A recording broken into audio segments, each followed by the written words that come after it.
Assalamualaikum warahmatullahi wabarakatuh. Selamat datang kembali di channelnya Mas Eka nih. Kali ini Mas Eka mau berbagi cerita ya, mau berbagi cerita atau mau sharing berita seperti ini. Ya, ini empuk banget sebenarnya. Diindikasikan ada pungli ya untuk KJP. Aduh,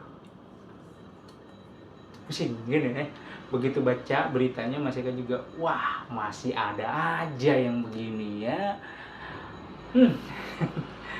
Mau apa gitu kan. Langsung di otak Mas Eka, aduh ya kan, yang begitu-gitu kok masih ada gitu ya. Udah orang lain udah pada kering, dia baru basah gitu, udahlah gitu. Nah, ketika Mas Eka baca berita ini, ekspresi yang pertama yang Mas Eka langsung putar di otak Mas Eka itu adalah, ini negeri apa swasta ya? Karena kalau negeri, wah itu udah game over pasti. Untuk teman-teman yang mungkin pengelola JP di negeri ya, misalkan melakukan hal seperti itu udah pasti game over. Udah dapetnya nggak seberapa, udah pasti keluar gitu kan. Dan udah pasti menerima sanksi tuh ya, kalau untuk yang di negeri. Nah, ketika Mas Eka baca, ini ternyata sekolah swasta ya, sekolah swasta dan madrasah ya, madrasah di wilayah Jakarta Selatan. Jadi kalau Mas Eka simpulkan, bukan Mas Eka baca nih, Mas Eka baca, jadi ceritanya kayak begini. uh, Orang tua baru dapat ini madrasah ibtidaiyah ya, jadi sederajat dengan SD. Orang tuanya baru dapat, baru banget dapat KJP. Dia tidak tahu dan tidak mengetahuinya ada aturan yang mengharuskan KJP itu ada SPP-nya gitu. Jadi yang dia tahu, dananya begitu ngecek di ATM ya bisa diambil semua. Dia tidak tahu bahwa ada bagian yang SPP. Jadi sekolah kan sekolah swasta nih. Kalau yang di negeri mungkin udah langsung aja gitu ya, 250 nya bisa diambil aja karena tidak ada tambahan SPP. Sementara kalau yang di swasta kan ada tambahan SPP ya, semua jenjang baik itu SD, SMP, SMA dan SMK ya, itu ada tambahan SPP-nya. Nah, orang tua ini tidak tahu nih, orang tua peserta didik ini, warga sekolah ini nggak tahu nih, karena benar-benar baru mendapatkan KJP ya. Dia masukkanlah di ATM-nya, ke mesin ATM. Ya kan, ada duit 400.000 ya, diambil lah semua tuh 400.000 ya. Mas Eka juga bingung, karena apa? Karena setaunya Mas Eka, kalau untuk di madrasah ibtidaiyah ini, pengakuan yang Mas Eka baca ya, kalau kalau yang Mas Eka tahu itu pengambilan untuk DSD itu maksimal 250. Kok dia bisa ngambil sampai 500, sampai 400 gitu ya. Ini agak bingung juga pas Mas Eka baca, kok bisa ya diambil 400 ya. Mungkin juga ada para warga yang mungkin mengalami, memang bisa Mas Eka ya, berarti memang bisa. Tapi setahu Mas Eka kan limitnya 250 ya, berarti 250 aja tuh, nggak bisa lebih gitu. Nah, diambil 400 nih dari ATM, bes ya kan. Nah, itu ternyata dari 250 ya kan, harusnya kan 400, berarti kan ada 150 ya. 150 itu uang untuk SPP yang harusnya bisa didebit ya, untuk keperluan SPP-nya sekolah, itu diambil juga. Nah, ketika sekolah ingin mendebitnya, itu tidak bisa, kemudian terblokir. Nah, dikabarin nih ke orang tuanya ya, sama pihak tata usahanya, ini keblokir nih gitu kan. Wah, keblokir Pak, kenapa keblokirnya kan gitu kan. Ya keblokir, emang keblokir? Iya, saya ngambil duit 400.000. Wah, lagi kenapa diambil 400.000 sih gitu kan, kamu kan cuma 200, saya nggak tahu Pak, mohon maaf. Ya udah, mau dibukain nggak gitu kan. Entah ini pihak si tata usahanya ini, atau operatornya ini, atau petugas sekolahnya ini menyampaikannya kurang komunikasi atau miskomunikasi yang terjadi gitu kan, entah apa, nggak tahu Mas Eka juga. Karena Mas Eka baca dari pengakuan dari satu sisinya ya, dari si ibunya, kemudian Mas Eka baca yang kedua dari pihak sekolah. Nanti Mas Eka akan ceritakan ya ini. Jadi ada miskomunikasi nih. Pihak sekolah bilang minta 150.000, terus ibu ini mau nggak diurusin nih 150.000 untuk ngebuka blokirannya. Nah, ini Mas Eka juga baru tahu ternyata kalau misalkan terblokir DSPP-nya terblokir gitu ya, karena nggak bisa debit, maka ke Bank DKI, kemudian nanti di Bank DKI itu bisa diurus gitu ya. dan diurusnya juga ada biaya administrasinya untuk di banknya ya, bukan untuk sekolah atau petugas yang mengurusnya. Jadi benar-benar langsung ke Bank DKI, itu ada administrasinya, nanti bisa ditanyakan langsung ke Bank DKI-nya. Nah setelah itu berapa, 150 nanti dibuka. 150 untuk apa nih, kata si ibunya. Ya ini orang banknya bilangnya gitu kan, untuk apa, untuk dibuka blokirannya. Diusahakan lah masih ibu, karena kan mau nggak mau ya, yang namanya KJP apapun itu pasti diusahakan lah dia sampai minjem uang ke tetangganya, ke saudaranya. Dapat hanya 100.000 malangnya itu 100.000. Datang ke operatornya, ini saya cuma punya 100.000 pak. Aduh, kan udah dibilang 150.000, kenapa cuma 100 gitu. Ya udah sini gitu kan, kasihlah 100 ya kan. Ya udah terserah lah pak, kata gitu kan, kalau mau diblokir lah, saya cuma punya segitu doang. Oh begitu, ya udah. Ini agak cekcok nih kan, karena si ibu bilang ya udah, kalau mau diblokir lah, nggak apa-apa lah gitu kan. Terus ditibani gitu, loh kok begini. Jadi saling keras-kerasan nih. Nah si ibu juga kesel karena ada temennya yang ngomong, emang dipinta berapa gitu kan, 150. Loh saya cuma 25.000 yang masih kebaca di artikelnya, 25.000 saya dipintanya gitu. Loh kok saya 150? Mencak-mencak lah si ibu nih. Lu kalau misalkan mau minta begitu bilang, bahasanya lah kayak begitu kan. Ya kalau mau diblokir lah, terserah begitu kan. Oh ya udah, boleh. Nah berita ini berkembang, kemudian dikonfirmasi lah ke sekolahnya ya.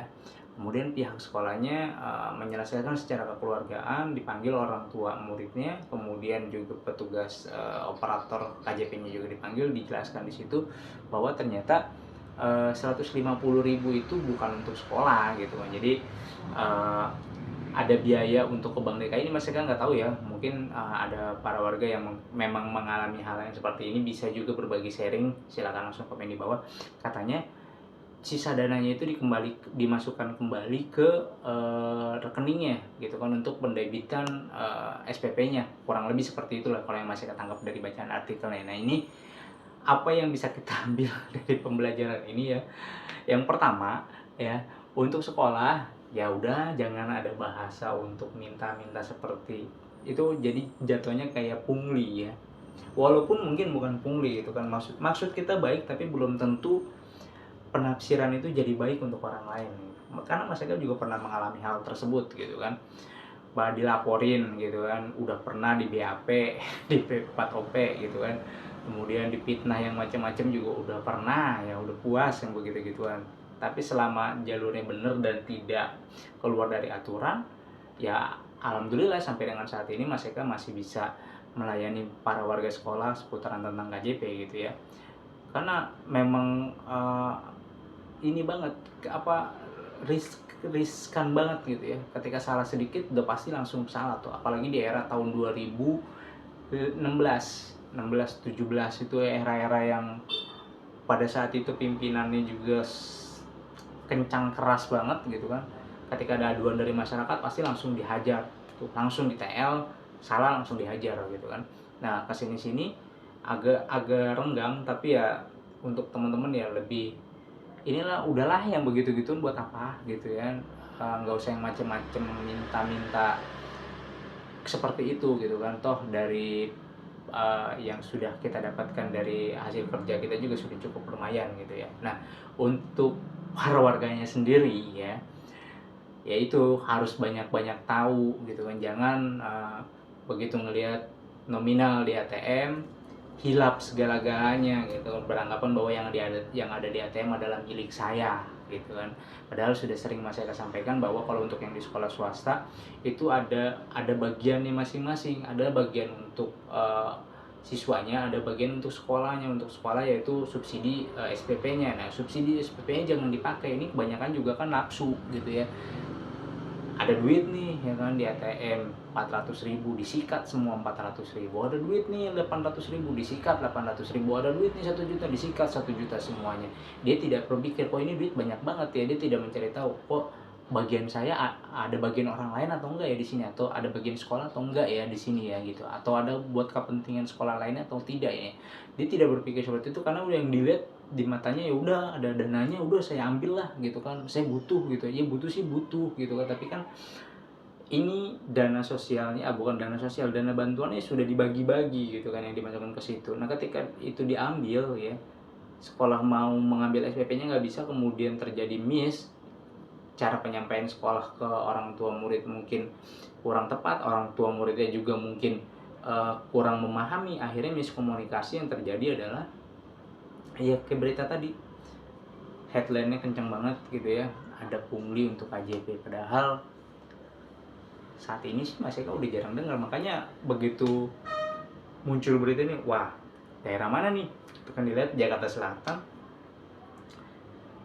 negeri apa swasta nih, ternyata swasta gitu ya. Banyak juga laporan-laporan di komen-komen juga ya, ada yang dipintain sama TU-nya ya, atau sama operator KJP-nya ya, dipintain dia untuk ngurus KJP, ada yang 25.000 gitu kan, ada yang 50.000, ada yang bilang yaudah saya hitung-hitung ikhlas, ya silakan gitu, tapi secara aturan memang nggak ada yang seperti itu gitu kan. Makanya jangan generalkan bahwa wah ini pasti kelakuannya sekolah kayak begini semua, ya enggak sekolah kayak begitu, ada juga sekolah yang nggak ada ya, ngumpulin aja dan nggak ada apa gitu kan, nggak ada yang minta, nggak ada yang apa gitu kan. Perkara dikasih atau tidak ya itu mah urusannya masing-masing gitu kan. Yang penting sekolah tidak meminta dan tidak menjadikan itu kewajiban untuk membayar, karena ini kan program-program pemerintah gratis gitu kan. Kalaupun misalkan ada yang minta eh, apa namanya, per lembarnya harus segini ya silakan aja, adukan aja, laporkan, karena memang itu udah di luar dari koridor gitu kan. Nggak tahu kalau untuk yang di swasta, karena banyak aduannya dari teman-teman yang ada di sekolah swasta nih gitu kan. Itu banyak banget komen-komen di video-video Mas Eka tuh, saya dipintain segini, kemudian akhirnya pada akhirnya dihapus sama orang tua muridnya, dihapus karena mungkin takut gitu ya, ketika dia ngomong speak up gitu kan, dia bicara di publik gitu kan, di ruang umum, kemudian takutnya sekolahnya melihat, ketika sekolahnya melihat dia dipersulit semua. Nah ini jadi kayak apa ya, jadi padahal kalau mau speak up ya, kalau mau ngomong aja nggak masalah gitu ya, selama dia benar dan tidak menyalahi aturan ya nggak masalah, kan bisa diselesaikan dengan cara komunikasi ya. Makanya ini yang terjadi, makanya orang tua murid nih kadang kalau misalnya ke sekolah sama operatornya suka yang, atau sama petugas KJP-nya itu biasanya cetus-cetus, karena ya itu takutnya miskomunikasi dan segala macem, ya udah mendingan diputus komunikasi. Padahal kalau misalkan komunikasinya enak juga nggak ada masalah gitu kan. Kitanya sekolah menyampaikan ke orang tua muridnya juga dengan benar-benar ya udah memang prosedurnya seperti itu, kemudian orang tua murid juga harus nauin juga prosedurnya seperti itu gitu. Jadi tidak ada miskomunikasi ya. Mudah-mudahan kejadian ini tidak terjadi lagi di lain waktu, dan mudah-mudahan ini jadi pembelajaran untuk kita semua nih para warga sekolah, bahwa terutama untuk yang di swasta, di situ ada haknya sekolahan ya, ada SPP yang didebit oleh sekolah, jadi jangan langsung diambil semua. Kalau sudah terblokir, sudah bermasalah, nanti agak repot semua ya. Jadi ambil atau gunakan sesuai dengan ketentuan yang berlaku, sesuai dengan yang memang harus diambil gitu kan. Kalau misalkan tidak ada ketentuannya, jangan diambil gitu ya. Oke, itu aja cerita jurnalnya Mas Eka seputaran tentang KJP. Mudah-mudahan bisa jadi pelajaran untuk kita semua para warga sekolah, dan Mas Eka undur diri. Wassalamualaikum warahmatullahi wabarakatuh.